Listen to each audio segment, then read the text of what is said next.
Assalamualaikum warahmatullahi wabarakatuh. Perkenalkan, nama saya adalah Diah Silvana Amalia SHMH, NIDN 0701057603. Saya adalah dosen tetap di Fakultas Hukum Universitas Abdurrahman Saleh, Situbondo. Oleh pimpinan fakultas, saya diberikan tugas untuk mengampu mata kuliah hukum internasional, dalam hal ini adalah hukum laut internasional, hukum konstitusi, dan hukum kelembagaan negara. Hukum laut internasional adalah merupakan mata kuliah dengan bobot 2 SKS dan merupakan mata kuliah wajib fakultas yang harus diambil mahasiswa semester 2 di Fakultas Hukum.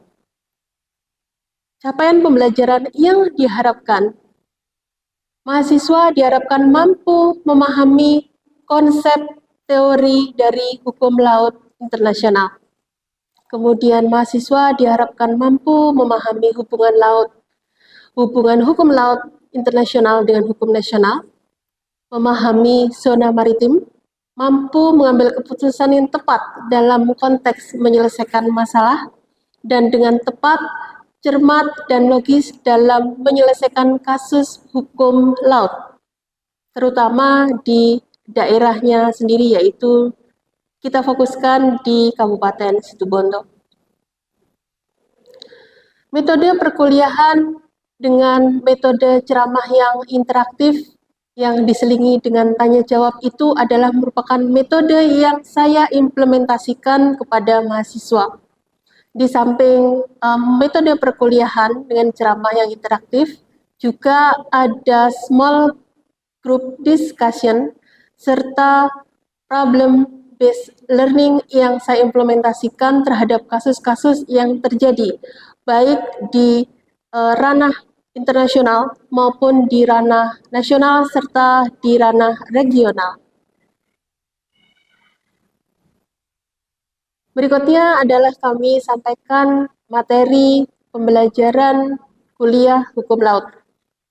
Ada beberapa material utama yang akan saya sampaikan kepada mahasiswa untuk mata kuliah hukum laut, yaitu pertama adalah kontrak kuliah, kemudian saya akan menjelaskan bagaimana sejarah hukum laut, kemudian pembagian peta zona maritim sebagai material yang krusial dalam hukum laut, kemudian konsep negara kepulauan, kemudian menjelaskan tentang laut teritorial, kemudian menjelaskan dengan jelas tentang zona tambahan, kemudian menjelaskan tentang zona ekonomi eksklusif, kemudian menjelaskan laut lepas, kemudian tentang pencemaran laut, serta studi kasus yang dialami pada saat terjadi di tingkatan nasional maupun internasional serta regional.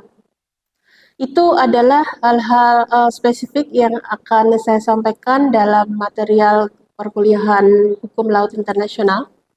Berikut ini adalah nanti akan saya sampaikan video proses belajar mata kuliah hukum laut internasional. Selamat menyaksikan dan saya mengharapkan bahwa perkuliahan saya ini nanti kelak ilmu ini bisa bermanfaat bagi perkembangan ilmu pengetahuan khususnya dalam ranah ilmu hukum dan khususnya ilmu hukum dalam pembelajaran mata kuliah hukum laut internasional. Terima kasih. Wassalamualaikum warahmatullahi wabarakatuh. Baik, Assalamualaikum warahmatullahi wabarakatuh. Alhamdulillahirabbil alamin, kita diberikan kesempatan oleh Allah Subhanahu wa taala untuk bertemu kembali dalam mata kuliah hukum laut di semester 2 Fakultas Hukum Universitas Abdurrahman Saleh Situbondo. Kita kemarin sudah melakukan review, sudah melakukan pembelajaran, dan sekarang ini saya akan kembali memberikan pertanyaan dan diskusi serta feedback kepada mahasiswa terkait dengan material hukum laut yang sudah saya berikan kepada mahasiswa Fakultas Hukum semester 2. Flashback kemarin saya sudah memberikan material tentang kontrak kuliah dan sejarah dari hukum laut internasional dan sejarah hukum laut nasional di Negara Kesatuan Republik Indonesia. Nah, pada momen hari ini, pengajaran hari ini, saya kembali akan menjelaskan sesuai dengan rencana pembelajaran semester tentang zona maritim, pembagian wilayah laut di wilayah laut nasional dan internasional yang termasuk ke dalam konklusi di UNCLOS. Nanti Anda akan saya berikan wawasan bagaimana zona maritim ini sangat krusial dalam hukum laut internasional dan hukum laut nasional. Kenapa? Dengan Anda mengetahui jarak-jarak dan spesifikasi di dalam zona maritim, maka Anda sudah insya Allah di sini sudah berhasil menguasai sekitar 80 sampai dengan 90% material di bidang mata kuliah kelas hukum laut seperti itu. Tapi sebelum saya memberikan penjelasan tentang zona maritim, terlebih dahulu saya akan flashback kembali memberikan pertanyaan kepada mahasiswa tentang apa saja yang sudah saya sampaikan pada kelas pembelajaran kemarin, yaitu saya akan memberikan materi pertanyaan kepada mahasiswa terkait dengan materi kemarin tentang apa sih perbedaan antara hukum laut dan hukum maritim. Di sini mungkin ada mahasiswa yang bisa menjawab dan menjelaskan, silakan. Apakah perbedaan hukum laut dan hukum maritim? Mungkin ada mahasiswa yang bisa menjawab dan menjelaskan. Kalau hukum maritim itu bersifat privat dan di situ juga mengatur akibat hukum dari laut sebagai sarana transportasi, asuransi dan lain-lain. Oke, itu hukum maritim. Oke. Yang saya tanyakan adalah hukum laut. Bagaimana? Mungkin ada yang Mbak Dewi, silakan. Tadi Mas Krisna sudah berhasil menjawab hukum maritimnya ya. Hukum lautnya bagaimana menurut kamu, Mbak?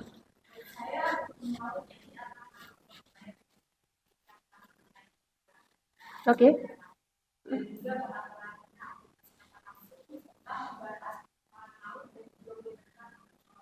Oke, baik sekali pertanyaan yang sudah dijawab dengan maksimal oleh Mas Krisna dan Mbak Dewi terkait dengan teoritik yang kita pelajari kemarin terkait dengan hukum laut dan perbedaan yang signifikan dengan hukum maritim.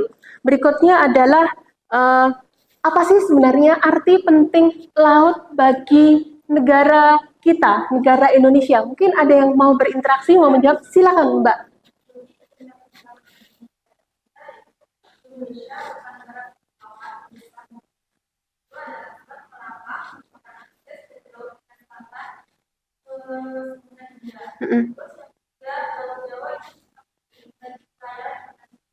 Baik, itu adalah jawaban yang bagus.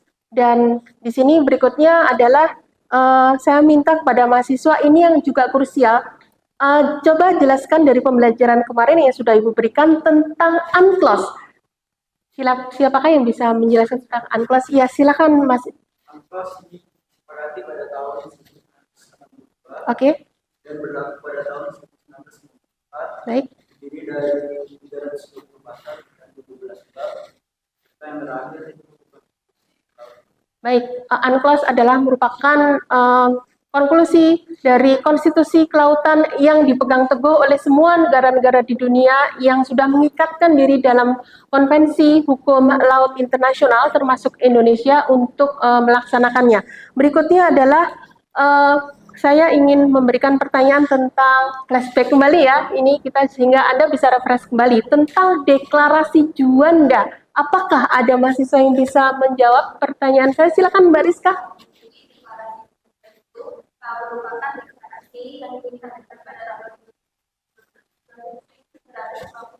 Baik.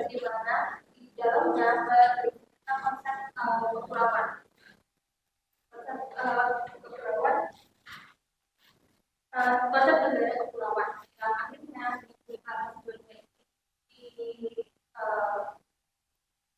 ininya Oke, baik sekali jawaban dari Mbak Rizka. Mbak Rizka tidak melupakan apa yang menjadi poin-poin dalam pembelajaran saya minggu kemarin.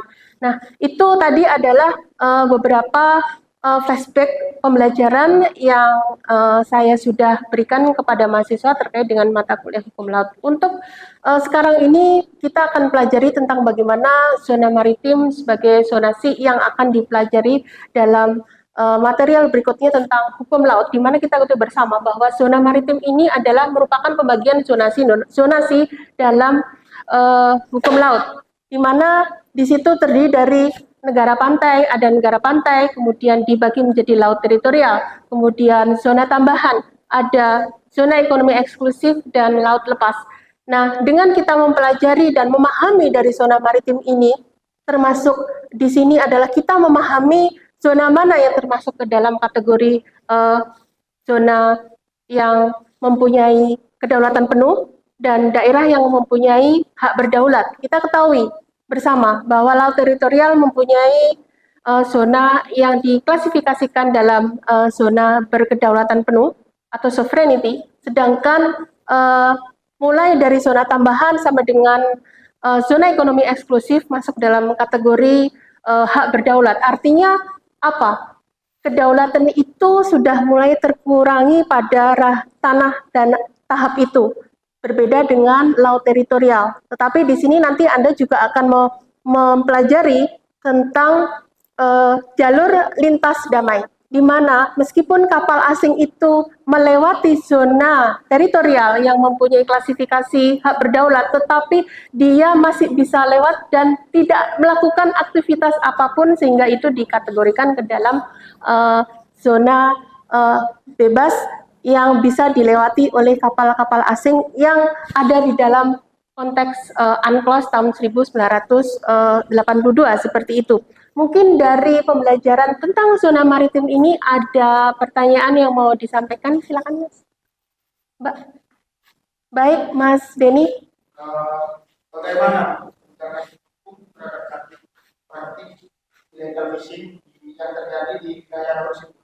Iya, baik sekali pertanyaannya. Kita ketahui bersama material hukum laut itu terdiri dari pembagian di dalam zona maritim, kemudian pencemaran laut, membahas pencemaran laut dan tentang praktek illegal fishing diantaranya. Kita ketahui bersama bahwa akhir-akhir ini kita mengetahui baik tidak hanya di Kabupaten Situbondo, tapi juga di dalam wilayah Indonesia, bahkan di luar laut Indonesia, banyak sekali praktek-praktek illegal fishing atau penangkapan ikan secara ilegal. Dan ini sangat merugikan potensi dan habitat laut yang dimiliki terutama di Kabupaten Situbondo. Kita ketahui bersama, Kabupaten Situbondo mempunyai panjang pantai yang paling panjang di Jawa Timur. Dan ini merupakan suatu potensi kelautan yang sangat luar biasa. Nah, kita melihat bagaimana apakah ada kemungkinan potensi untuk terjadinya illegal fishing, itu pasti ada karena potensi perikanan di Kabupaten Situbondo kita ketahui dari pelabuhan Panarukan, kemudian di Mangaran, di Besuki itu sangat besar potensi perikanannya, sehingga di sini kita jangan sampai potensi atau sumber daya ikan yang dimiliki oleh daerah-daerah tersebut harus terambil atau terbuang dengan sia-sia melalui atau dengan adanya praktek illegal fishing tersebut. Itu sangat kita sayangkan sekali. Oleh karena itu, berdasarkan dari aturan dan regulasi yang dimiliki, berdasarkan dari aturan dan regulasi dari yang dibuat oleh pemerintah Indonesia, dan di sini saya juga memberikan inisiasi pada penelitian selanjutnya ya adik-adik, bahwa perlunya regulasi semacam peraturan daerah atau peraturan desa mungkin yang harus dimiliki oleh Kabupaten Situbondo untuk melihat konteks bagaimana menangani, mencegah agar tidak terjadi illegal fishing, agar potensi perikanan itu bisa dimanfaatkan oleh nelayan-nelayan di Kabupaten Situbondo, di mana mereka itu pasti setelah memperoleh ikan, ya, mereka akan menjual kembali. Ada juga yang dikonsumsi, ada yang dijual kembali, dan kita ketahui bersama bahwa di Kabupaten Situbondo ini potensi perikanannya itu sangat luar biasa, sehingga kita harus lindungi aset-aset itu dengan melalui regulasi-regulasi baik dari peraturan daerah maupun peraturan pedesaan untuk melindungi bagaimana potensi itu agar tidak terbuang sia-sia seperti itu. Itu saja yang mungkin saya sampaikan. Tadi ada interaksi dari mahasiswa juga. Tadi saya sudah sampaikan flashback bagaimana pembelajaran yang sudah saya sampaikan kemarin dan alhamdulillah sudah bisa diapresiasi oleh mahasiswa. Ke depan nanti kita akan persiapkan bagaimana problem based learning. Jadi ada studi kasus yang mungkin nanti akan kita sampaikan terkait dengan beberapa material terkait dengan hukum laut, baik itu studi kasus yang ada di Kabupaten Situbondo maupun studi kasus yang sedang terjadi di Indonesia maupun studi kasus yang di luar daerah, seperti itu. Itu saja yang bisa saya sampaikan. Nanti Anda bisa persiapkan untuk material berikutnya dalam kerangka untuk mempersiapkan material ujian tengah semester dan ujian akhir semester seperti itu. Demikian pembelajaran dari Ibu. Wassalamualaikum warahmatullahi wabarakatuh. Waalaikumsalam.